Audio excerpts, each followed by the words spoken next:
Bonjour et bienvenue sur TechniSavoir. Aujourd'hui, je vous propose de gagner du temps et de la motivation pour faire vos vidéos.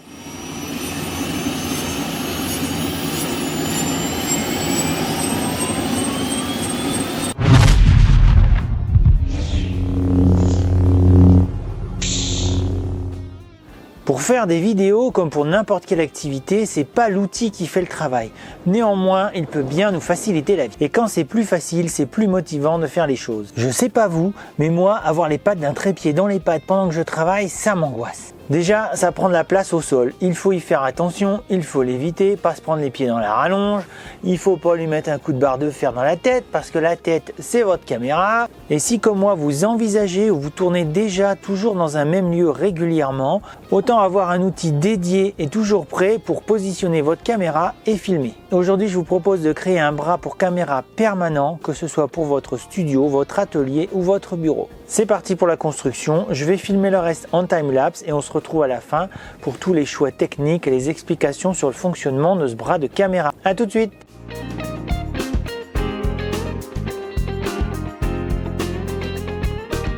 Et oui, 3 jours plus tard, ça fait 3 jours que je travaille sur la fabrication de cet outil qui va m'aider et j'espère vous aider à produire vos vidéos, à peut-être gagner en motivation, en tout cas gagner en praticité pour les fabriquer. Cet outil que j'ai fabriqué depuis 3 jours, alors j'ai passé à peu près 18 heures sur les 3 jours. En réalité, c'est parce que j'en ai fabriqué 3. Et cet outil, c'est un bras pour caméra qui sera permanent. Il y en aura 3 dans la serre. Peut-être que j'en fabriquerai 3 autres parce que la serre est assez longue. Elle n'est pas très large, mais elle est longue. Et du coup, l'idée de ce bras de caméra, c'est de toujours être en place. Et aussi, vu que je travaille sur du bricolage, c'est de ne pas avoir les pieds du trépied dans mes pieds à moi. Parce que c'est quand même assez angoissant. Je vous montre rapidement son fonctionnement et après, je vais détailler un petit peu. Donc l'idée c'est d'avoir un bras de caméra qui soit entièrement mobile et entièrement positionnable, vraiment au millimètre près, au degré près, à l'endroit exact où on le souhaite. L'idée c'est de pouvoir travailler aussi bien au-dessus d'un établi, avoir un plan large de l'ensemble, faire des plans au ras du sol, vraiment le plus versatile possible. Et une fois que ça c'est fait, on n'a plus qu'à le replier et il est rangé, il prend pas de place.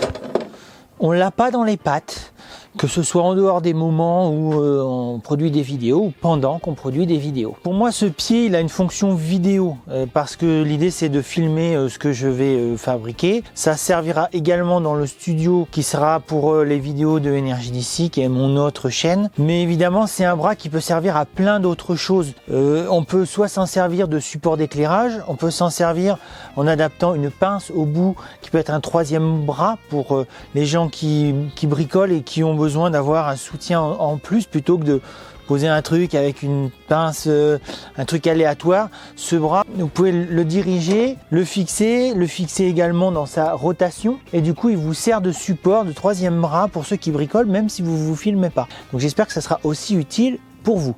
Maintenant, je vais parler des détails du fonctionnement du bras, de quelques choix techniques, mais je n'entrerai pas dans les détails de la fabrication proprement dite. Ça, je pense que je referai une vidéo plus spécifique. Je vous mettrai quand même des images d'illustration en time-lapse que j'ai pris pendant 3 jours. L'idée, c'est vraiment de parler de cette idée de bras que vous pourrez ensuite adapter à votre solution et à vos matériaux. Moi, j'ai utilisé de l'acier, mais on peut le faire en bois, en plastique, j'imagine, suffisamment dur. L'idée, c'est vraiment une présentation générale.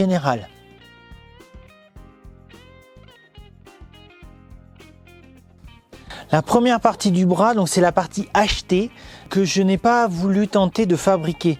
C'est la tête. Donc l'idée c'est d'utiliser une tête fluide qu'on trouve sur Amazon. Évidemment en tant que vidéaste, je vous mets des liens affiliés dans la description. C'est le seul élément que j'ai acheté spécifiquement pour la partie vidéo. L'idée c'est qu'une fois que le bras est au-dessus d'un établi, on peut vraiment le diriger.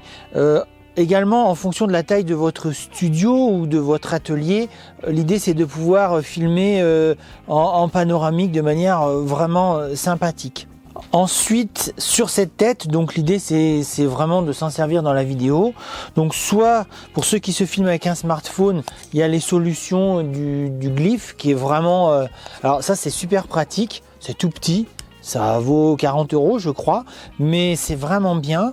Et sinon, il y a des solutions de ce genre-là pour l'utilisation des smartphones, puisque une fois que ça c'est en place, vous pouvez rajouter votre micro et votre petit point d'éclairage. Et un autre élément, quand on ne peut pas avoir un perchman, tout simplement, on peut mettre, voilà, le bras peut servir de bras de micro-canon, vraiment orienté pile poil pour que ça sorte du champ. Voilà, c'est l'idée de ce bras, c'est d'être un assistant permanent pour des vidéastes qui travaillent tout seuls. Un autre élément que j'utilise déjà dans mon bureau, parce que en fait j'y avais fait un premier bras pour mon bureau. L'idée c'est de ne pas avoir le trépied parce que mon bureau est petit en profondeur et du coup j'avais fait un premier bras pas très au point, d'où la conception de celui-là. Et une chose que j'utilise qui est pour moi logique, à terme j'en aurai plusieurs, donc ce sont des adaptateurs qui viennent remplacer la batterie. L'idée c'est d'avoir... Donc ça fait partie des aménagements que je vais faire dans les semaines qui viennent, c'est d'avoir pour chaque bras, il y aura 1 ou 2 prises électriques qui serviront à alimenter l'appareil, la caméra et éventuellement un éclairage qui lui sera dédié. Donc là aussi, je vous mets le lien affilié dans la description. C'est vraiment très utile. Ça, c'est zéro stress. Voilà, là, je m'en sers pas pour filmer. Bon, la batterie est bien chargée, la vidéo est pas très longue, mais c'est vrai que quand vous faites un live qui dure 1 heure ou vous faites un enregistrement, là, j'ai tout filmé en time-lapse parce que je savais que ça consommait pas trop. J'aurais pu le faire avec la batterie. Néanmoins, j'étais totalement serein d'utiliser un petit transformateur. Je savais que l'appareil ne pouvait pas s'éteindre et que j'allais pas perdre la moitié des images que j'avais besoin. Maintenant, je vais parler du bras proprement dit. Moi, j'ai choisi l'acier parce que c'est un matériau que je travaille. Je travaille également avec du bois. L'idée de l'acier, c'est vraiment la durabilité et le côté rigidité. Donc là, c'est un bras qui, a priori, peut tenir 5 kg en bout de bras quand il est déployé entièrement à 1,60 m. Pareil, vous pouvez en faire un plus petit. Si vous faites plus grand, il faudra quand même avoir une structure un peu plus costaud. Les éléments de rotation, donc entre les points, voilà, l'idée c'est d'avoir 3 points de rotation. Donc j'ai fabriqué des poignées. Chose importante au niveau technique, j'ai fait des ronds. Alors je les ai fait faire. J'aurais pu les faire à la scie cloche ou même les découper à la disqueuse, mais honnêtement, voilà, j'avais pas le temps. Je savais que ce serait très long. J'ai préféré les faire à quelqu'un qui a une machine au plasma. Avec un usinage numérique. Alors la découpe plasma c'est pas super nickel, hein, je vous mettrai une petite photo. Bon par contre une fois poncé, voilà, ça le fait très bien pour l'usage que j'en ai. L'idée de faire des surfaces supplémentaires, c'est-à-dire de ne pas utiliser directement les tubes, c'est simplement d'augmenter, alors d'une part la surface de contact pour augmenter la friction et du coup augmenter la rigidité une fois que c'est serré, parce que quand même au bout, donc on peut mettre un petit micro à 50 balles, mais on peut mettre une caméra à 3000, bon peut-être pas 3000, mais une caméra qui a un certain coût et même si elle n'est pas excessivement chère, elle est toujours importante pour les vidéastes, surtout quand on démarre. Voilà, l'idée c'est d'avoir un truc vraiment résistant. En faisant des ronds, on augmente la surface et aussi donc grâce à l'épaisseur des ronds, là c'est de l'acier de 5 mm d'épaisseur, on évite l'écrasement du tube qui lui ne fait que 1 mm d'épaisseur ou 1,5 mm d'épaisseur. Le tube des bras, c'est du 3 par 2 cm et les boulons, donc les axes, c'est du M10, hein, c'est du 10 mm en vissage, donc là c'est de l'écrou de 16, mais ça peut être de l'écrou de 17, c'est pareil. Je passe rapidement sur l'élément central, tout simplement parce que donc lui c'est juste un tube avec 2 platines au bout. Ensuite le bras, je dirais presque le bras principal, le bras de soutien qui lui est fixé sur le support mural, c'est lui à 2 ronds, c'est-à-dire j'ai augmenté encore la surface puisque c'est lui qui va devoir résister à la totalité de la charge. Par contre la taille du tube c'est la même, hein, c'est du 3 par 2 cm. Au niveau de la tête, donc de la tête mobile, elle est mobile à 180 degrés. J'ai mis ce petit écrou ici qui permet de la bloquer. C'est-à-dire que l'idée c'est, là elle est installée de niveau, mais bon si elle n'était pas exactement de niveau, elle pourrait bouger. L'idée c'est de gagner en rigidité. L'axe est également en 10, alors là c'est un petit peu plus dur, mais voilà, l'idée c'est vraiment quand on est vraiment en bout de bras, la longueur max c'est C'est 1,60 m, il faut vraiment que ça tienne. Bon là c'est celui-là qui tient pas. Voilà. Après je vais pas m'y pendre, hein, c'est pas l'objet. Donc ça je pense que ça pèse approximativement un peu plus lourd que ma caméra. J'ai fait des tests hors caméra, voilà, ça tient avec un bidon de 5 kg sans problème. Dans les autres choses un petit peu techniques, quand vous concevez quelque chose qui est sur un axe, ici sur les petits axes on n'a pas trop cette contrainte, mais là sur le support, la platine qui est au mur, avec le temps, à force de faire des rotations importantes, il peut y avoir une usure de l'axe. C'est pour ça qu'à l'intérieur, donc je vous montrerai une photo plus précise, il y a un tube qui longe la totalité. C'est-à-dire que l'axe de 21 cm est dans un tube lui-même entièrement afin qu'il y ait afin que la charge soit sur la totalité et non pas juste sur l'épaisseur de 5 mm de ferraille, parce que ça finirait par creuser. Je précise que je mets en description le plan complet en PDF. Et pour finir sur le détail technique du bras, c'est sa fixation. Donc moi j'ai créé une platine. Chez moi dans la serre, c'est de me fixer sur un IPN et j'ai créé des contreplaques. Mais j'en ai fait un qui est prévu pour se fixer au mur, donc j'ai juste pas fait des contreplaques. En ce qui concerne la couleur, la finition, alors pour l'instant j'ai pas fait de finition, tout simplement parce qu'il fait très froid, il fait 5 degrés en journée, on est au mois de décembre, ça je m'en occuperai au printemps. Au niveau de la couleur, alors je sais que d'habitude les bras caméra sont en noir ou en gris foncé, c'est peut-être parce que c'est un petit peu plus classe, aussi techniquement parce que c'est plus discret dans le décor lorsque vous faites de la fiction, ça évite de voir trop un pied de caméra. Cependant moi je vais m'en servir dans un atelier, peut-être vous également. L'idée c'est qu'il soit plutôt jaune, blanc ou orange fluo, parce que dans un atelier on a besoin de sécurité, il faut que l'objet soit visible. Bon moi ça me dérange pas pour le moment, mais voilà, à terme il sera peint d'une couleur assez voyante. Pour les poignets, pour le moment j'ai utilisé les moyens du bord, je suis à la maison et on est pendant les vacances, je vais pas trop chercher à commander du matériel. Pour l'instant je les ai fait avec des écrous, des boulons. Voilà. La poignée fait à peu près 10 cm de long. Alors sur les deux axes secondaires ça marche très bien, c'est suffisant on va dire. Néanmoins sur l'axe principal, donc ce qui sert à supporter la platine, le bras, le premier bras, il y a un petit souci pratique, c'est que bon là grâce à une rondelle j'ai compensé et ça arrive en hauteur et ça permet de tourner à 180 degrés. Mais c'est vrai qu'au départ, sans la rondelle, la poignée arrivait trop penchée et empêchait de tourner intégralement. Donc je vais commander des poignées de ce genre-là. Donc ce sont des poignées, alors celle-là est en femelle, mais ça existe a priori en mâle. Ça permet de tourner, c'est-à-dire qu'au fur et à mesure qu'on tourne, je ne sais pas si ça se voit bien à l'écran, il y a des petits crans, on déplace sa poignée et ça permet d'utiliser l'angle idéal. Voilà. Donc pour le bras principal, je vais en commander. Pour les autres, je sais pas, je verrai. Pour le moment, déjà, je verrai le prix que ça coûte. Donc ça vient d'une de mes machines à bois. Je regarderai combien ça coûte dans le milieu industriel. Et si j'en trouve facilement, je vous mettrai également le lien en description si vous voulez opter pour cette solution. Et pour en finir avec les axes, alors il y a un choix stratégique quand on fait des axes. Moi j'ai opté pour avoir l'écrou fixe et l'axe mobile, démontable. Pourquoi? Tout simplement parce que donc sur ces parties-là, ça changerait rien. J'aurais pu avoir un axe fixe sur le rond d'à côté et avoir une poignée de ce genre-là en femelle pour serrer.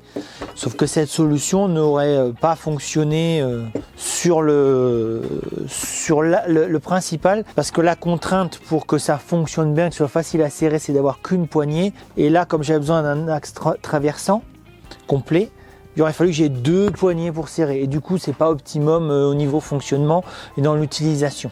Pour la présentation de ce bras de caméra, je pense qu'on a fait le tour. C'est une mécanique assez simple, des petits points, des détails pratiques. J'ai déporté le support en avant. Alors effectivement, j'avais la notion de largeur, mais l'idée c'était aussi que le bras puisse se replier au plus petit. J'ai arrondi, c'est vrai que sur les plans, je pouvais pas le dessiner comme ça, mais là j'ai arrondi. Esthétiquement, c'est plus sympa. L'idée c'est d'éviter de se blesser bêtement en manipulant. C'est quand même, voilà, ça reste du métal.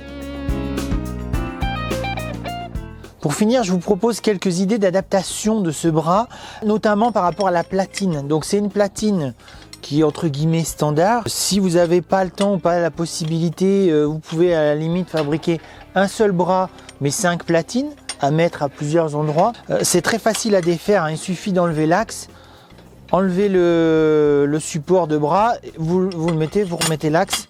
Voilà, ça prend vraiment quelques secondes. Bon, c'est un petit peu lourd, mais pourquoi pas. Une solution avec une platine qui serait plus grande, ça serait de mettre 4 petits roulements à billes et 2 rails le long du mur, et ça vous permettrait d'avoir un slider de 5, 10, 15 mètres le long de votre atelier. Une autre hypothèse qui peut être mise en place, alors moi le sol ici c'est de la terre battue, mais si vous avez un sol en béton, vous pouvez faire non pas des bras fixes le long des murs, parce que tous les ateliers ne s'y prêtent pas. Par contre, vous pouvez imaginer fabriquer un pied central avec une base, je dirais, d'à peu près 60 cm de diamètre, 4 roulettes, dont 2 freinées, enfin avec des freins, et une charge de poids suffisante, et vous utilisez ce bras dessus.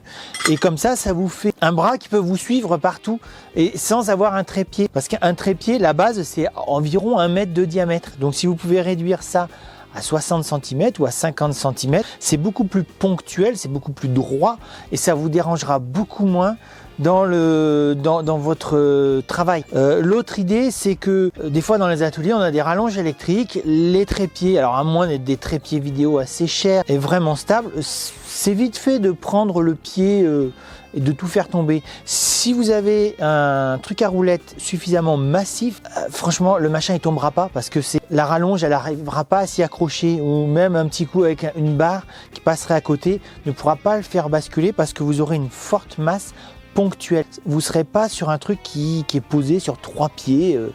Voilà, ça reste stable, les trépieds, il y en a des très bien, mais souvent c'est très cher. Concernant la tête plus spécifiquement, moi je l'ai faite à plat. Alors peut-être j'ai fait la platine un peu courte par rapport aux appareils. Effectivement, peut-être j'aurais dû faire un petit peu plus long, parce qu'il y a des appareils qui peuvent être un peu larges, surtout si on veut travailler en bas. Ce qui peut être rajouté, alors je sais pas comment le faire, hein. Je n'ai pas optimisé cette solution là pour le moment, mais pour ceux qui veulent pas s'en servir pour de la vidéo, mais vraiment comme un 3e bras, ça serait soit d'y souder un serre-joint, une pince, comment ça s'appelle, une pincetto, voilà, ou peut-être fabriquer, alors là je l'ai pas sous la main, mais peut-être fabriquer avec un petit axe et 2 pinces, et la même solution que les pinces magiques. Vous avez deux platines, une vis, et au fur et à mesure que vous serrez la vis, ça serre la platine, et ça vous fait une pince, une 3e main,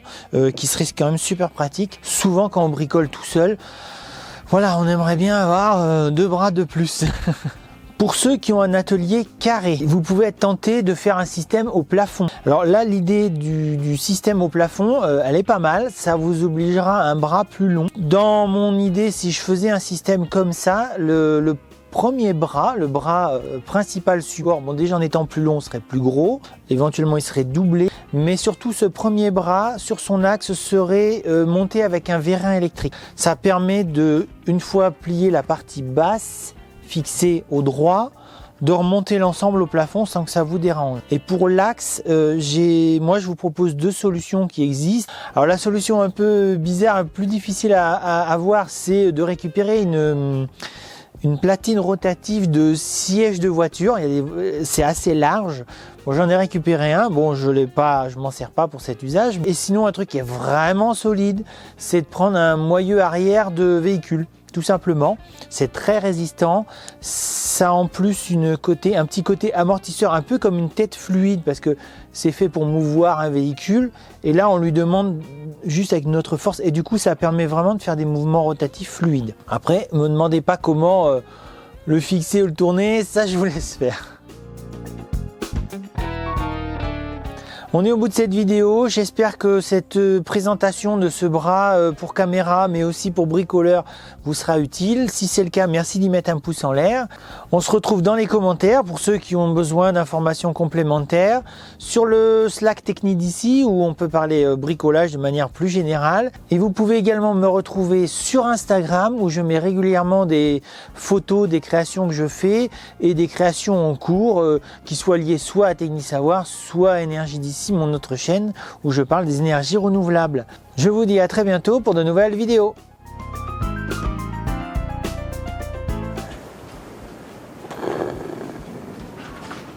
Je fais ça le jour où il y a du vent.